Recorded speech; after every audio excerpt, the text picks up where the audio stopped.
Hello and welcome back to simple chart analysis. तो इस video में जो भी मैंने ट्रेड्स लिया था इस हफ्ते उसके बारे में आपको दिखाता हूँ कि उस ट्रेड्स के पीछे रीज़न क्या था और एग्ज़िट के पीछे रीज़न क्या था, या फिर जो कैरी फॉरवर्ड किया है उसके पीछे का रीज़न क्या है, या फिर क्लोज किया है उसके पीछे का रीज़न क्या है। ये सब आपको जानने को मिलेगा। काफ़ी एजुकेशनल वीडियो होने वाला है। और लाइव ट्रेड्स को कैसे मैनेज करते हैं और रिस्क को कैसे मैनेज करते हैं, ये बहुत इंपॉर्टेंट है। रिस्क को कैसे मैनेज करते हैं इसके बारे में काफ़ी डिटेल्स में इस वीडियो में मैं समझाने वाला हूँ। तो शुरू करते हैं। जो इस हफ्ते जो शुरू हुआ है 4 सितंबर से, तो ये पेज इंडस्ट्रीज तो लास्ट वीक का है। ये September 5 को मैंने, जो आपको पता है, प्राइवेट डिस्कॉर्ड सर्वर है मेरा। इसमें यूजुअली मैं अपना लाइव ट्रेड्स जो भी हो या फिर एनालिसिस हो, ऐसा नहीं है कि जो भी इसमें डालता हूँ वो सारा ट्रेड्स में ले लेता हूँ। मोस्ट ऑफ द ट्रेड्स में लेता हूँ, ऐसा नहीं है कि बहुत कम लेता हूँ। काफ़ी ट्रेड्स लेता हूँ लेकिन काफ़ी मिस भी करता हूँ। जो एनालिसिस अच्छा लगता है मैं इधर पोस्ट करता हूँ, ताकि अगर कुछ लोग कुछ अच्छा ट्रेड्स मिस किए तो दूसरा अपॉर्चुनिटी भी उनके पास रहेगा, इसलिए। तो 5 सितंबर को मैंने पोस्ट किया था कि ये फेडरल बैंक, ये चार्ट कुछ अच्छा दिख रहा है, इसके बारे में मैंने बताया था। तो रीज़न सिंपल है, ये आप देख सकते हो इस चार्ट में। ये एक रेंज में था, ठीक है। ये वीकली का चार्ट है by the way, federal bank का। ये पूरा एक रेंज में था, उसके बाद ये रेंज के बाहर ट्रेड करना शुरू कर दिया, ठीक है। लेकिन ये तो बहुत हायर टाइम फ्रेम है, तो इंट्राडे के लिए या फिर 2-3 दिन के लिए ट्रेड करने के लिए ये थोड़ा हायर टाइम फ्रेम हो जाता है हमारे लिए। तो चलते हैं अभी हम लोअर टाइम फ्रेम पे। By the way overall view है फेडरल बैंक का, जो आउटसाइड द रेंज ट्रेड करना शुरू कर दिया था, ये हमने ऑब्जर्व किया है उस पर्टिकुलर चार्ट में। उसके बाद ये 1 आवर का चार्ट है। ये आप देख रहे हो, रेंज के बाहर ट्रेड करने के बाद बहुत ही अच्छी तरीके से ट्रेंड लाइन ब्रेक करके उसके ऊपर भी ट्रेड करना शुरू किया था। तो इसीलिए मैंने ये ट्रेड एग्जीक्यूट किया था, मैंने भी किया था इसमें। और वो दिखाता हूँ, लाइव ट्रेड्स जो है वो सारा मैं आपको दिखाता हूँ अभी। लेकिन रीज़न ये था, इसमें एंट्री करने का रीज़न सिंपल इतना ही था, ओके। हायर टाइम फ्रेम में रेंज के बाहर ट्रेड कर रहा है, और उसके बाद 1 आवर में थोड़ा सा पुल बैक आया है और उस ट्रेंड लाइन को भी तोड़ के क्लोज किया था। इसलिए मैंने, ये ट्रेड बहुत अच्छा लग रहा था इसलिए मैंने इसको पोस्ट किया था। तो उसके बाद नेक्स्ट चार्ट है, मैंने 7 को, हाँ स्पेशली कल मैंने बहुत सारा चार्ट्स देख रहा था। ये आपको पता होगा, जो कुछ दिनों से मार्केट में रहे हो तो आपको पता होगा कि कुछ दिन ऐसा होता है जो जो कुछ भी आप बाई करो वो ऊपर जाने वाला है, और कुछ दिन ऐसा होता है जो कुछ भी आप सेल करो से वो नीचे जाने वाला है, आपको प्रॉफिट देने वाला है। इस तरह का मोमेंट था एक्चुअली। लास्ट एक्सपायरी, जो निफ्टी का एक्सपायरी हो रहा था थर्सडे को, इतना बुलिश था मार्केट के अंदर, वो पहले से ही पता लग गया था। तो मैं निफ्टी को लेके बहुत ज़्यादा बुलिश था, और उस व्यू को मैंने एक्चुअली स्टॉक्स में भी इम्प्लीमेंट करने की कोशिश की। इसीलिए काफ़ी ज़्यादा चार्ट्स अच्छे लगने लगे थे मुझे, और ट्रेड्स भी काफ़ी ज़्यादा लिए थे। लेकिन साथ साथ अपने रिस्क मैनेजमेंट को भी ध्यान में रख के मैंने कुछ पोजीशंस कास्ट टू कास्ट में क्लोज करना पड़ा, कुछ पोजीशंस को कैरी फॉरवर्ड करना पड़ा। वो सब मैं एक्सप्लेन करता हूँ अभी। सबसे पहले ये चार्ट्स के बारे में चलते हैं। मुझे टीसीएस चार्ट काफ़ी अच्छा लग रहा था, तो इस चार्ट को पहले देखते हैं। ये वीकली चार्ट अगेन है। आप देख रहे हो ऊपर से काफ़ी अच्छा ऊपर जाने की ट्राई कर रहा था, लेकिन उधर से रेजिस्टेंस आ रहा था। उस एट द सेम टाइम नीचे से हायर हाई, हायर लो, या फिर हायर लो तो डेफिनेटली बन रहा था इधर। हायर हाई अभी बाद में बनना शुरू हुआ है इस जगह पे, लेकिन ओवरऑल हायर लो बना रहा था। तो मैं सोच रहा था कि इधर से कुछ ब्रेकआउट होने का चांसेस भी काफ़ी हाई है। इस तरह का व्यू है मेरा। अभी ब्रेकआउट हुआ नहीं है, लेकिन आपको अगर मेरे वीडियोस फॉलो कर रहे हैं तो मैं 4 ब्रेकआउट स्टॉक्स के बारे में बताया था, उसमें टाटा कंसल्टेंसी भी एक था। तो ओवरऑल मैं इस स्टॉक को लेकर काफ़ी बुलिश था, और उसके साथ साथ जब मार्केट भी बुलिश लगने लगा तो मैं इस स्टॉक को कुछ ज़्यादा प्रेफरेंस दे रहा था, ठीक है। तो ये वीकली का है। उसके बाद आप देख सकते हो ये डेली में नीचे से आप देख रहे हो, ये जो आरा मार्क दिया हो ना, काफ़ी अच्छा यू नो बुलिश प्रेशर दिख रहा था, नीचे से रिजेक्शन हो रहा था। तो मैंने सोचा कि ये बहुत ही बढ़िया स्टॉक है, ये मैं बाई कर लेता हूँ। और ओवरऑल मार्केट भी काफ़ी बुलिश है, तो इसकी वजह से भी मुझे ज़्यादा कॉन्फिडेंस आ रहा था उसमें। और ये नहीं, हाँ, तो बस वो दो ही चार्ट्स मैंने किया था, वो वीकली और डेली में। तो ओवरऑल इसमें भी मैंने ट्रेड लिया था। और इस पर्टिकुलर स्टॉक में ट्रेड लेने के बाद वो कैरी फॉरवर्ड भी किया था। वो क्यों किया था ये भी बताता हूँ, और कुछ स्टॉक्स जो उसी दिन जो है वो उस दिन शायद 4 या 5 फ्यूचर्स में मैंने ट्रेड कर लिया था, तो बताता हूँ कौन सा है। ये एसबीआई कार्ड है। इस पर्टिकुलर ट्रेड के पीछे भी इस तरह का लॉजिक है इसमें। ये डेली में आप देख रहे हो काफ़ी अच्छा सपोर्ट मिल रहा था इधर से, और इधर से बाउंस हो रहा था, फिर से वो बाउंस हो गया था, और मैंने सोचा कि ये एक तरह का पुल बैक है, और उसके बाद ये फिर से ऊपर जा सकता है, इस तरह का एक व्यू था मेरा। तो ये नेक्स्ट एसबीआई कार्ड में आप 1 आवर में देखोगे तो कुछ इस तरह का बन रहा था। इधर भी एक अच्छा सा बेस बनाया था जो रेक्टेंगुलर बॉक्स आप देख रहे हो, और ये ट्रेंड लाइन भी कुछ ऐसे तोड़ने जैसा ही लग रहा था, तो मैंने सोचा कि ये काफ़ी अच्छा स्टॉक हो सकता है, और इसमें भी मैंने बाइंग किया था। और नेक्स्ट स्टॉक जो मैंने पोस्ट किया था वो Bajaj fin service, financial services का जो है। इसमें आप देख सकते हो ये डेली का चार्ट है। डेली में अगेन रेजिस्टेंस के पास ट्रेड कर रहा था, और हायर लोस भी प्रिंट कर रहा था, तो मैंने सोचा इधर से ये ब्रेकआउट दे सकता है, और कल स्पेशली 7th को ना ये बहुत ही बढ़िया टाइम था इसको ब्रेकआउट करने के लिए, तो मैं इसी लॉजिक के साथ इसमें भी बुलिश था, और मैंने ट्रेड भी लिया था बजाज फिन सर्विसेज में। और आइशर मोटर्स, इसमें बाय द वे ये 30 मिनट्स का चार्ट है, मेरे ख्याल से एक हायर टाइम फ्रेम का भी एक चार्ट होगा, मैं देखता हूँ। हाँ, आइशर मोटर्स जो है, आपको पता है मैं मल्टी टाइम फ्रेम एनालिसिस करता हूँ, तो यूजुअली हायर टाइम फ्रेम्स का भी मैं मेरा ओवरऑल व्यू रहता है, उसके हिसाब से मैं लोअर टाइम फ्रेम्स में आके ट्रेड करता हूँ, ठीक है। तो आइशर मोटर्स ये डेली टाइम फ्रेम का है, और सिमिलर सेम स्ट्रेटजी है, जो ऊपर से काफ़ी अच्छा रिजेक्शन मिल रहा था, और ब्रेकआउट स्टेज है इस तरह का लग रहा था आइशर मोटर्स, क्योंकि इधर भी हायर लोस प्रिंट कर रहा था, एक तरह का एक ट्रायंगल भी कह सकते हो। तो यूजुअली आप दो तरह की ट्रेड्स ले सकते हो, एक तो ब्रेकआउट होने के बाद ले सकते हो, जो आपको कंफर्मेशन मिल जाएगा कि हाँ ब्रेकआउट हुआ है। कुछ लोग ब्रेकआउट होने के बाद एक पुल बैक का वेट करते हैं, थोड़ा कंजर्वेटिव होके, और कुछ लोग थोड़ा एग्रेसिव होके क्या होता है कि पहले से ही ट्रेड ले लेते हैं कि ब्रेकआउट हो जाएगा, होने का चांसेस ज़्यादा है, प्रोबेबिलिटी अच्छा है, इस तरह का देख के ले सकते हैं। तो ओवरऑल व्यू ऐसा था, मैं इसमें भी बुलिश था, और आपको तो पता है मैंने निफ्टी को भी काफ़ी बुलिश देख रहा था, तो इसीलिए 7th को ही सेलेक्ट किया कि ये उस दिन जो भी मुझे अच्छा स्टॉक्स लगने लगा, मैं उस पर बुलिश, जो भी बुलिश लग रहा था, तो उन पे मैंने एक तरह का ट्रेड प्लान बनाया और ट्रेड्स लिया मैंने। और अभी आते हैं 1 आवर में। आप देख रहे हो ये था मेरा लॉजिक। जैसे ये पुल बैक रह रहा था डेली में, तो ये 30 मिनट्स का टाइम फ्रेम है। ऐसे पुल बैक आने के बाद ये लोअर लो बनाना स्टॉप कर दिया, ठीक है। उसके बाद हायर हाई बनाया इसने, और मैं लोअर हायर लो एक्सपेक्ट करके ऊपर जाने की इस तरह का एक व्यू रखता था, तो इसलिए मैंने इसमें भी बुलिश व्यू रखा था और ट्रेड लिया था। ओके। और नेक्स्ट है, और हाँ इधर आप देखिए मैंने ये भी अपडेट किया था कि आइशर मोटर्स, एसबीआई कार्ड और बजाज फाइनेंशियल सर्विसेज, इन सब में जो मैं एक्सपेक्ट करता उस तरह का मूव नहीं है। अभी दिखाता हूँ, अभी रिसेंट चार्ट्स में जो अपडेटेड चार्ट्स है, जो लाइव चार्ट्स है, उसमें दिखाता हूँ वो क्यों कैसे मूव किया था ऐसा। तो जो मैं एंटिसिपेट कर रहा था, क्योंकि आपको तो पता है मार्केट को लेके काफ़ी बुलिश था, लेकिन ये तीनों स्टॉक्स ना उस तरीके से मूव नहीं कर रहा था। इसका मतलब क्या है, लोगों को इसमें इंटरेस्ट नहीं था एक्चुअली। तो जब लोगों को इस पर्टिकुलर स्टॉक में इंटरेस्ट नहीं है, तो मैं उस स्टॉक पे ऊपर में भी थोड़ा इंटरेस्ट लूज़ कर लेता हूँ, क्योंकि फ्लो में जाना चाहता हूँ। मैं सोच रहा था कि काफ़ी अच्छा मूव कर लेगा, तो इसलिए मैंने ये तीनों स्टॉक्स को मैंने क्लोज कर दिया, और सिर्फ टीसीएस को कैरी फॉरवर्ड किया था, क्योंकि end of the day TCS में काफ़ी अच्छा प्रॉफिट्स आ रहा था, और इसीलिए मैंने उसको कैरी फॉरवर्ड किया। और ये जो तीनों स्टॉक्स है, इसमें इधर माइनर प्रॉफिट या माइनर लॉस इस तरह का कुछ हुआ होगा, ज़्यादा मेजर इम्पैक्ट कुछ नहीं हुआ था मेरे बॉटम लाइन पे। तो और टीसीएस तो अच्छे पोजीशन में था, क्योंकि काफ़ी अच्छा प्रॉफिट्स दे रहा था, तो मैंने सोचा ये कैरी फॉरवर्ड करना अच्छा रहेगा, रादर देन जिन स्टॉक्स में ज़्यादा लोगों को इंटरेस्ट नहीं था उसमें लगे रहने से बेटर है कि टीसीएस में फॉरवर्ड करो। तो इसीलिए मैंने इंट्राडे समझ के बस इसको क्लोज कर दिया मैंने। तो ओवरऑल मैं ये कहना चाहता हूँ कि आपको पता होना चाहिए कि आप कितना रिस्क ले रहे हो। मेरा सिंपल सा लॉजिक यही था कि मार्केट ऊपर जा रहा है, लेकिन लोगों को इन पर्टिकुलर स्टॉक्स में इंटरेस्ट नहीं था, तो मुझे एक और दिन वो ओवरनाइट रिस्क नहीं चाहता था मैं।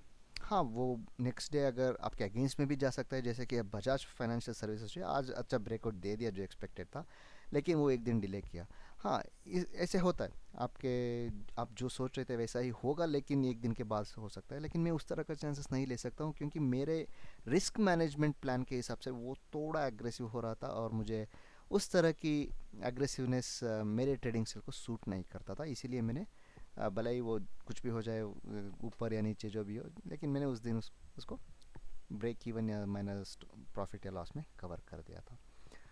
और और उन सबको एक बार चेक कर लेते हैं, उन तीनों वो चारों स्टॉक्स को कैसे मूव कर रहा था क्या। तो ये रहा बजाज फाइनेंशियल सर्विसेज जो आज है, जो हम एक्सपेक्टेड कर रहे थे ना, जो इधर आप देख रहे हो, ये बजाज फाइनेंशियल सर्विसेज का देख लेते हैं एक बार। हाँ सॉरी, ये आइशर मोटर्स का है। तो डेली में ऐसा था और क्लोजिंग में भी कुछ ऐसा ही दिख रहा था, लेकिन आज अच्छा मूव किया था वो जैसे आप देख रहे हो ब्रेकआउट हुआ था, उसके बाद अच्छा काफ़ी मूवमेंट हुआ था ऊपर की तरफ। तो जैसे मैंने कहा, ये मेरे ट्रेडिंग स्टाइल के और रिस्क मैनेजमेंट के हिसाब से ठीक नहीं था, इसीलिए मैंने उसको कॉस्ट टू कॉस्ट में कवर कर दिया था।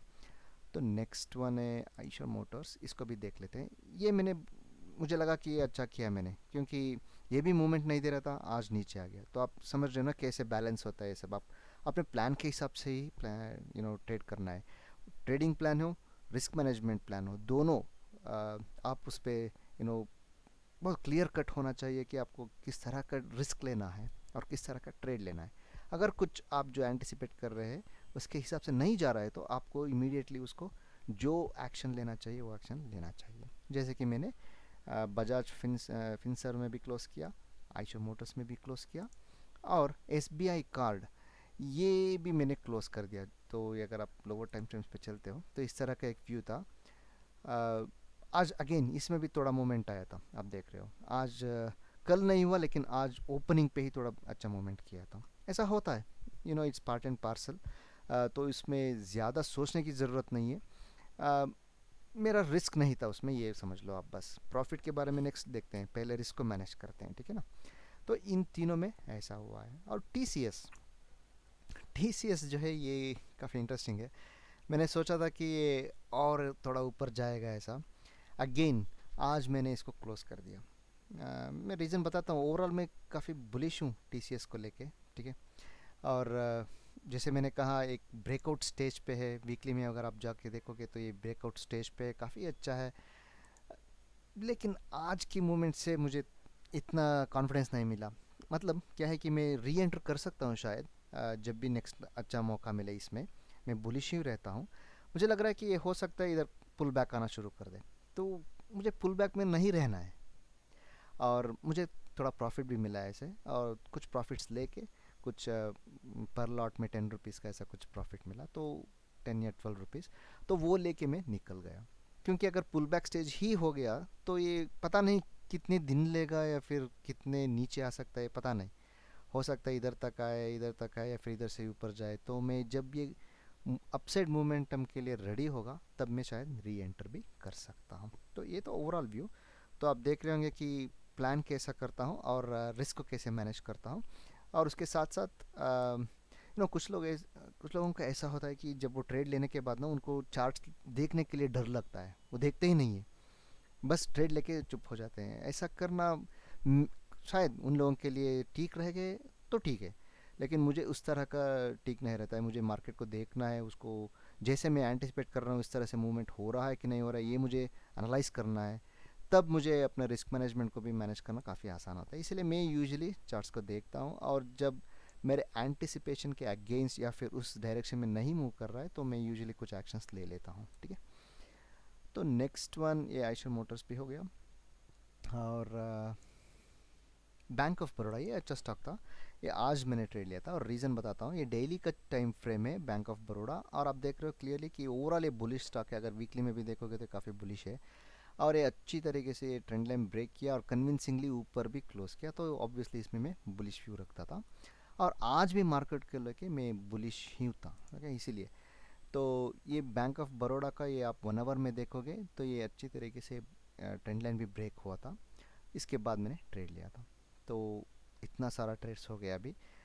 थोड़ा दिखाता हूँ कि मेरा ट्रेड और एक और है एक्चुअली बजाज ऑटो। हाँ ये भी है, ये आज मैंने ट्रेड लिया था। रीज़न सिंपल है, ये डेली में आप देख रहे हो काफ़ी अच्छा सपोर्ट मिल रहा है इस जगह से और ऊपर जाने की ट्राई कर रहा है। ओके। और लोअर टाइम फ्रेम की बात करें तो 1 आवर में कुछ इस तरह का व्यू था। ये जो रेजिस्टेंस है इसको ब्रेकआउट हो जाएगा, ऐसा इस तरह का व्यू था। तो इसीलिए मैंने जब ये ब्रेकआउट होने के बाद लिया था, आपको पता होगा ना कि एंटिसिपेशन करके पहले भी देख ले सकते हो या फिर ब्रेकआउट होने के बाद भी ले सकते हो। तो इसमें मैं ब्रेकआउट होने के बाद लेने का सही समझा, तो इसीलिए मैंने ब्रेकआउट होने के बाद इसमें ट्रेड लिया और इसको मैं कैरी फॉरवर्ड भी कर रहा हूँ क्योंकि इसमें मैं थोड़ा प्रॉफिट्स में हूँ। ओके, और इस स्टॉक को लेके मैं बुलिश हूँ। तो इन लाइव ट्रेड्स के बारे में बहुत जल्दी क्विकली देख लेते हैं, ठीक है। हाँ, उससे पहले ना ये चार्ट्स देख लेते हैं। बजाज ऑटो जो है, जो मैंने एक्सपेक्ट किया था कुछ इस तरह से, मीन ओवरऑल थोड़ा ऊपर क्लोज हुआ है, जो मुझे मैंने प्रॉफिट्स दे रहा है, ठीक है। और बैंक ऑफ बड़ौदा भी कुछ इस तरह से क्लोज हुआ है। तो इन लाइव ट्रेड्स को मैं यूजुअली जो भी हो इधर डाल देता हूँ। मेरा प्राइस जो है, आप देख रहे हो बजाज ऑटो ये स्टिल ओपन है। 4763 मेरा फ्यूचर्स का है, एंट्री प्राइस है। तो क्लोजिंग में थोड़ा प्रॉफिट्स है तो चल जाएगा, इसीलिए मैंने इसको कैरी फॉरवर्ड कर रहा हूँ।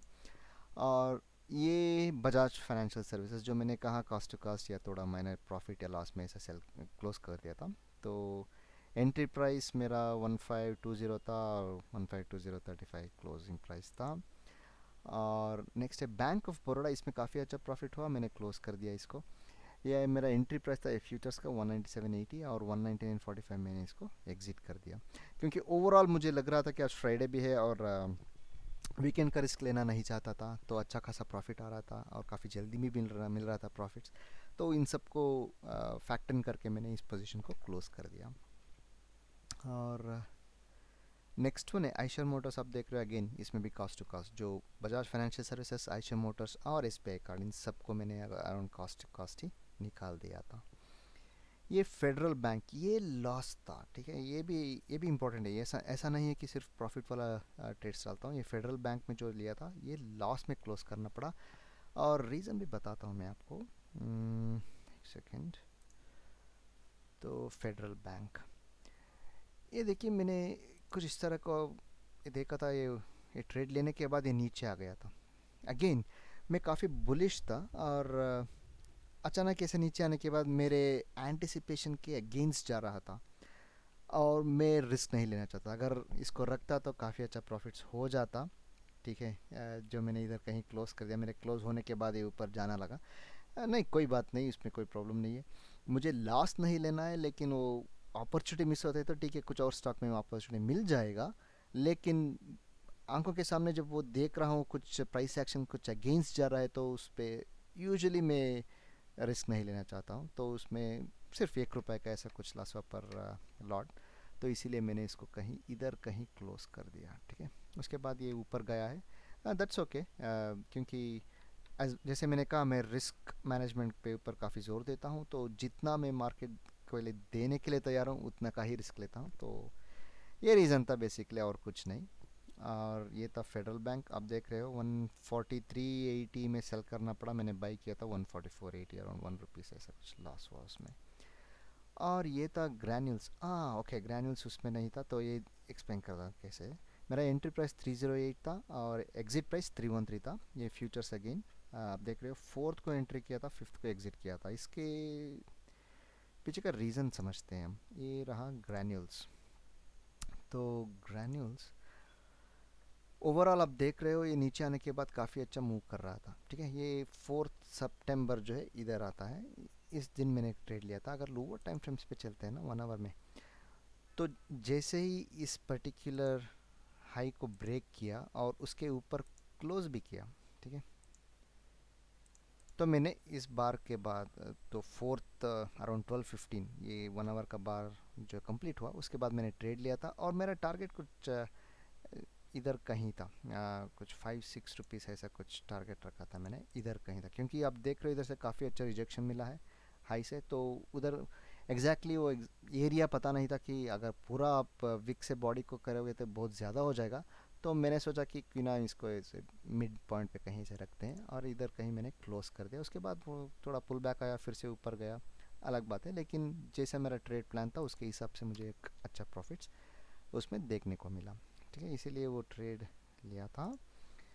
और नेक्स्ट आते हैं एशियन मोटर्स हो गया ना, ओके, ग्रैन्यूल्स और एच ए एल। हाँ, एच ए एल ये भी काफ़ी अच्छा इंटरेस्टिंग स्टॉक था। मेरा entry price around 3997 futures price था और एग्जिट 4039 था, तो काफ़ी अच्छा प्रॉफिट्स हुआ इसमें भी। तो रीज़न देखते हैं, सबसे इम्पोर्टेंट कि एंट्री करने का रीज़न क्या था। तो ये डेली में, और मैंने लिया था 6 सितंबर को लिया था और 7 को एग्ज़िट कर दिया मैंने। ठीक है, तो 6 जो है ये 6 को लिया था और 7 को मैंने एग्ज़िट कर दिया। और लोअर टाइम फ्रेम्स पे जाके देखते हैं 6 में। हाँ, ये सिंपल इस तरह का ओवरऑल बुलिश व्यू था और मार्केट को लेके भी काफ़ी बुलिश था मैं। और ये आप देख रहे हो ट्रेंड लाइन भी ऐसा ब्रेक हुआ था 1 आवर के टाइम फ्रेम्स में, और जब ये ब्रेक होने वाला था शायद क्लोजिंग टाइम पे ऐसा कुछ मैंने लिया था, और नेक्स्ट डे काफ़ी अच्छा प्रॉफिट्स में हमने इसको क्लोज कर दिया। तो ये था एच और ग्रैन्यूल्स। अभी चलते हैं एच ग्रैन्यूल्स, और कुछ है क्या? हाँ, तो ये निफ्टी का है। जैसे मैंने कहा, मैं सिर्फ इन स्टॉक्स पे नहीं किया था, इंडेक्स पे ही काफ़ी बुलिश था, तो मैं, और एक्सपायरी भी था कल। तो आप देख रहे हो मेरा एंट्री प्राइस था सिर्फ 20 रुपीज़, अराउंड 20.5 रुपीज़ पर लॉट।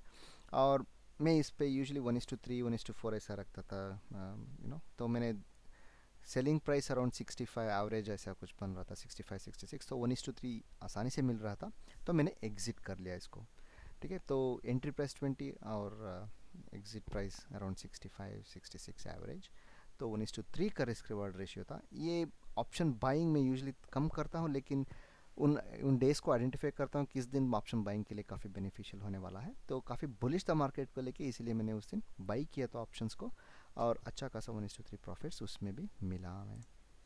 और नेक्स्ट स्टॉक है एस बी आई कार्ड, जो मैंने कहा कि कॉस्ट टू कॉस्ट, तो फिर कॉस्ट टू कॉस्ट में मैंने एग्ज़िट कर दिया। और ये कौन सा है?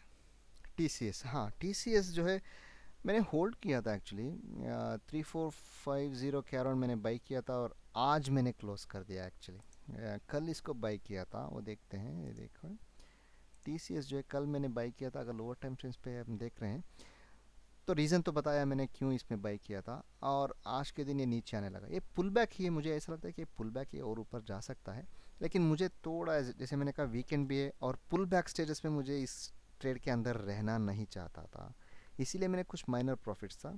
मतलब ठीक ठाक है, इतना बुरा भी नहीं था, वो ठीक ठाक था प्रॉफिट्स। ये आप देख रहे हो 50 और 58 रुपीज़ का ऐसा कुछ प्रॉफिट हुआ, 8 या 9 रुपीज़। तो मैंने एग्ज़िट कर दिया इसको भी। तो इन सब के पीछे मेजर आपका लर्निंग पॉइंट ये होगा कि एंट्री कैसे लिया जाता है, ओवरऑल मार्केट व्यू कैसे बनाया जाता है, और रिस्क मैनेजमेंट को कैसे आप हैंडल करना चाहते हो।